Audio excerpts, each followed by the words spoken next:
Les podcasts de Radio Châtel RTL2, les programmes Made in Chablais, le son de la Yacht Société.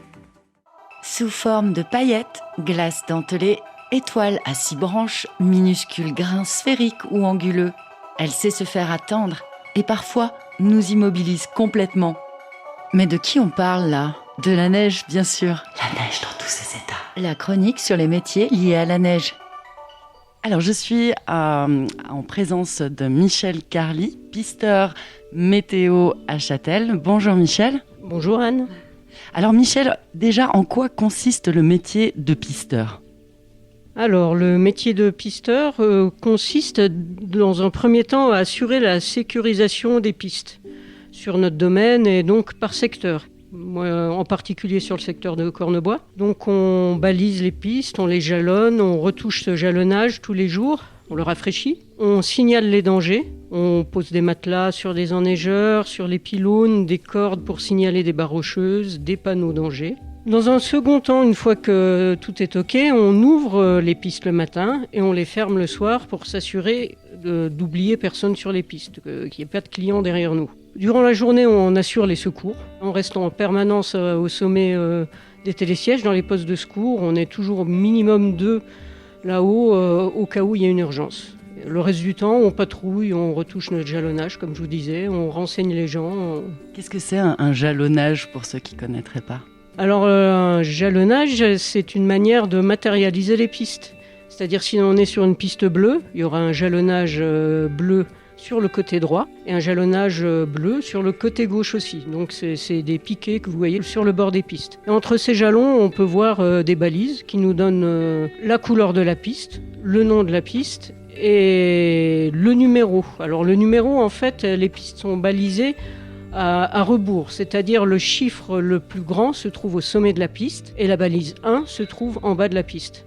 En fait, ces numéros servent à aider les gens à se repérer. S'ils signalent l'accident par téléphone ou s'ils le signalent au pied des remontées mécaniques, par exemple, ils peuvent nous dire exactement à quel endroit de la piste se trouve l'accident. Michel, tu me parlais de signaliser des dangers sur les pistes. Quels seraient ces dangers ? Alors, en premier lieu, ça peut être des dangers que nous, on a créés, du style enneigeur. Alors, ce sont ce qu'on appelait avant les canons à neige, qu'on appelle maintenant les enneigeurs, qui nous servent à faire la neige de culture. On en trouve maintenant un certain nombre sur le bord des pistes et on ne peut pas les laisser à nu, donc on met des matelas contre. Pareil pour les pylônes de télésiège s'ils se trouvent sur la piste. Sinon, les autres dangers peuvent être en cas de manque de neige, signaler ça par des banderoles attention faible enneigement, par des jalons jaunes et noirs s'il y avait une pierre qu'on ne pouvait pas enlever. Ça, ce sont encore les dangers qu'on trouve sur les pistes et puis il y a les dangers qu'on peut trouver en hors-piste. Même si on ne sécurise pas les hors-pistes, on va quand même signaler aux gens qui ont l'intention de sortir des pistes qu'à tel endroit, il y a une barre rocheuse. Alors on va mettre des jalons jaunes et noirs, des cordes jaunes et noires. En fait, tous les dangers se signalent par une couleur jaune et noire. Si vous voyez une corde jaune et noire, si vous avez l'intention de passer dessous, essayez quand même de savoir pourquoi on a mis ça. En général, on trouvera des panneaux barres rocheuses, crevasses ou risque d'avalanche. Quelles seraient, Michel, tes autres missions en tant que pisteuse la journée sur les pistes ? Alors une fois que nos pistes ont été ouvertes, l'autre mission, c'est aussi, donc, comme je disais précédemment, patrouiller les pistes. Tout ça, ça a pour but de renseigner les gens. Il y a beaucoup de gens en perdition, entre guillemets, qui ont besoin de renseignements, qui ne sont pas forcément sur la bonne piste ou alors qui n'ont pas le niveau pour être sur cette piste. Donc on va les guider, les renseigner et répondre à leurs questions.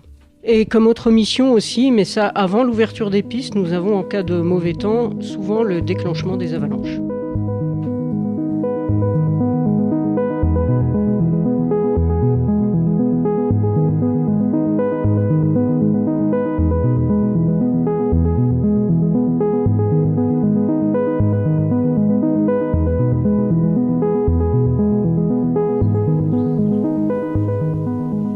Comment tu es arrivé dans ce métier ?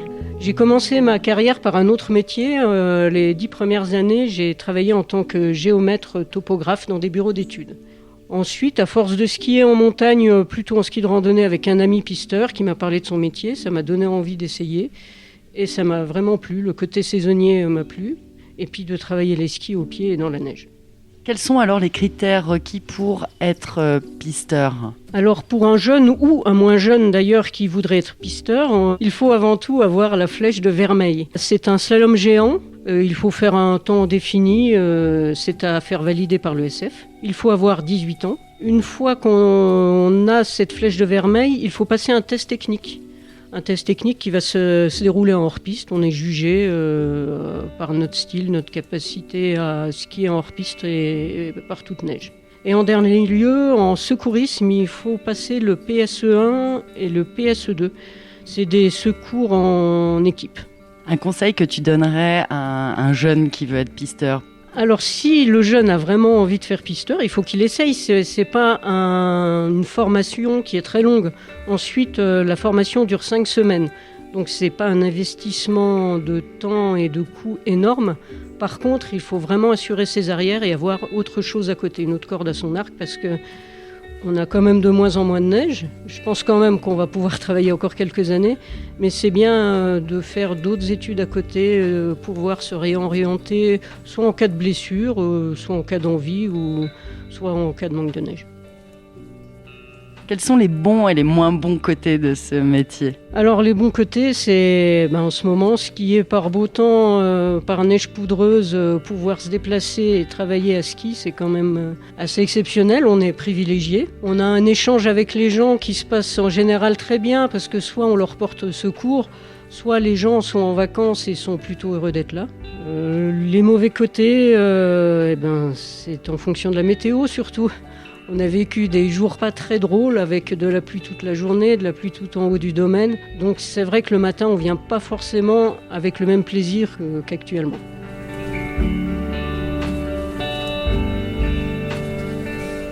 Michel, est-ce que tu peux nous parler un petit peu des différentes sortes de neige rencontrées sur les pistes et la manière dont on peut les appréhender en tant que skieur ? Oui, je peux te parler de ça, d'autant plus qu'on vient de passer du pire au meilleur. Il y a quelque temps, donc, comme tout le monde le sait, on a eu de la pluie pendant plusieurs jours, voire semaines, sur l'intégralité de nos pistes, même en altitude. Et donc on avait une neige mouillée, un manque de neige, entrecoupé quand même lors des périodes un peu de regel de plaques de glace. Donc c'est sûr qu'avec des neiges pareilles, il faut vraiment adopter un comportement prudent. Essayer d'anticiper un peu les risques, de regarder un petit peu plus loin devant soi pour anticiper la plaque de glace, le caillou qui sera matérialisé par nos soins. Et puis faire attention aux autres. Et puis dernièrement, donc on a eu plein de neige poudreuse. C'était la première journée de beau temps après chute de neige. Alors on a eu pas mal d'accidents, pas graves cette fois, moins graves que quand la neige était vraiment mauvaise. Mais par contre, les gens se sont lâchés, ont un peu débranché, sont devenus un petit peu imprudents sur les pistes. Donc à ce moment-là, c'est sûr que quand on a des super conditions, on a envie d'aller vite. Ce qui se comprend, on peut aller vite, mais toujours en faisant attention aux autres, en anticipant. Il y a une règle sur nos pistes. Quand on vient de l'amont, quand on est au-dessus, il faut toujours faire attention aux gens du dessous et essayer, dans la mesure du possible, d'anticiper leur trajectoire. Un autre conseil que tu donnerais aux skieurs, Michel ?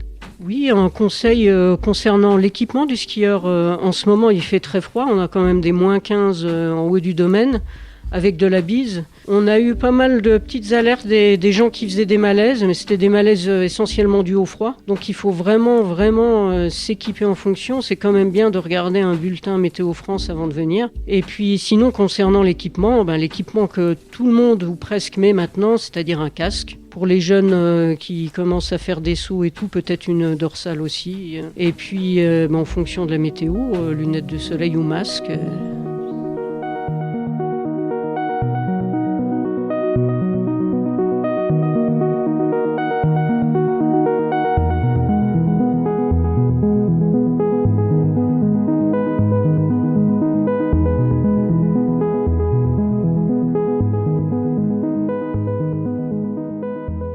Une autre mission spécifique que tu as en tant que pisteuse ? Alors moi je fais partie des 5 pisteurs sur la station qui ont la mission de travailler en partenariat avec Météo France. On est ce qu'on appelle pisteur niveau météo. Donc on a une formation au niveau météo qui veut dire, sans abréger, nivologue pour la météo. Donc le Météo France a besoin dans tous les massifs de plusieurs observateurs à des lieux stratégiques dans chaque massif. Donc on a des niveaux météo à Châtel, des niveaux météo à Voria, et il doit y en avoir à Bernex aussi pour le Bas-Chablais, il y en a à Berpoche. Donc notre mission, c'est de faire des observations absolument tous les jours. Donc comme on est 5, on se fait un petit planning pour se partager le travail. Donc tous les matins, après l'ouverture de nos pistes, on va sur notre zone météo. C'est une zone qui a été définie avec des nivologues de Météo France. Donc une zone fixe qui ne bougera pas, où on va faire nos observations durant toute la saison. Donc on observe les quantités de neige ou de pluie tombées durant la nuit et le jour d'avant, la qualité de cette neige, les températures, les maxima, les minima, le taux d'humidité, la couverture nuageuse, le vent. Tout ça grâce à une application de Météo France, on va leur transmettre et on va les avoir au téléphone aussi.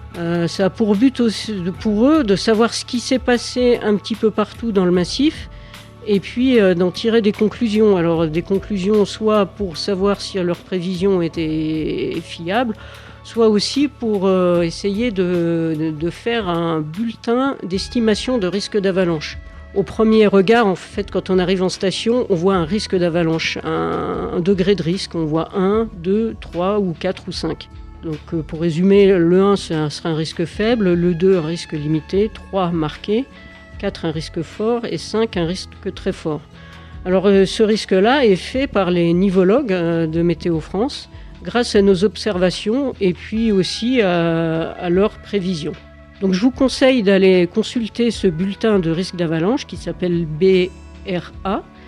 Donc vous allez sur Météo France, vous allez dans Météo Montagne, pour nous Alpes du Nord, vous allez choisir risque d'avalanche et choisir le massif dans lequel vous êtes. Ici on est dans le Chablais. C'est assez rapidement lisible, donc vous voyez sur quel massif on est.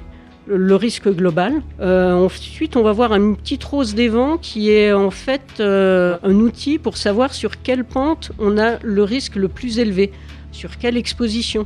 Donc si vous avez des pentes sud qui sont noircies sur la rose des vents, ça veut dire que ce sont les pentes sud qui sont le plus risquées. Puis ensuite, vous pouvez lire un petit peu sur les risques de départ d'avalanche spontanée, c'est-à-dire des avalanches qui peuvent partir toutes seules, ou des risques de départ accidentels qui peuvent être déclenchés par un skieur. Et c'est là que ça devient très intéressant pour les adeptes du hors-piste. Même si nous, sur notre domaine, on déclenche les avalanches et on sécurise les hors-pistes qui sont en général au-dessus de nos pistes, c'est quand même très intéressant. On peut toujours trouver une combe pas déclenchée par nos soins. Donc c'est toujours intéressant de savoir où skier, quels sont les risques et surtout où ne pas skier. Et la zone d'observation dont tu parlais, elle est où à Châtel ? Alors notre zone d'observation est au sommet du téléski du Quézé, donc sur le secteur de Cornebois. Elle est sécurisée par des jalons jaunes et noirs et une corde et puis un petit panneau, zone d'observation Météo France. Donc il faut vraiment qu'elle reste vierge. Si on met une corde, c'est pour pas aller à l'intérieur. On a une deuxième zone aussi qui est dédiée à Météo France, qui se trouve au sommet du télésiège des Combes en hors-piste. Celle-ci, elle est destinée pour nous à rester vierge pour qu'on puisse faire assez régulièrement, voire toutes les semaines, un sondage par battage. C'est-à-dire qu'on fait un trou dans la neige pour étudier un peu les strates du manteau neigeux et faire des tests de stabilité. Alors Michel, donc c'est un travail saisonnier, pisteur météo, pisteuse en l'occurrence, mais en dehors de la saison d'hiver, qu'est-ce que tu fais ? Alors j'ai exercé plusieurs autres métiers, géomètre dans des bureaux d'études. Actuellement, hors saison d'été, je travaille pour un vigneron. Je travaille le printemps et l'automne pour ce vigneron. Et je donne quelques cours de musique, d'instruments. Mais si on choisit ce métier, c'est bien aussi d'avoir une activité fixe l'été. Il y a pas mal de pisteurs qui travaillent au bike park ou alors des moniteurs de plongée, des moniteurs de voile. Le mieux, c'est de prévoir quand même une autre formation permettant d'avoir une activité estivale. Merci beaucoup Michel. À bientôt. À bientôt, merci.